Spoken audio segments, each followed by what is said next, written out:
You ask Tiger to solve.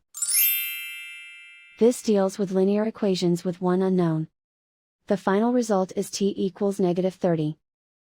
Let's solve it step by step. Isolate the t. Multiply both sides by 5.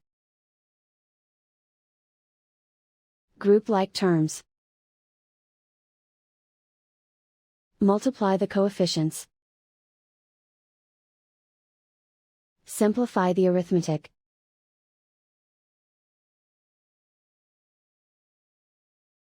Convert the t into a positive number.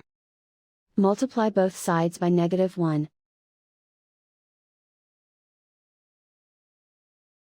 Remove the ones.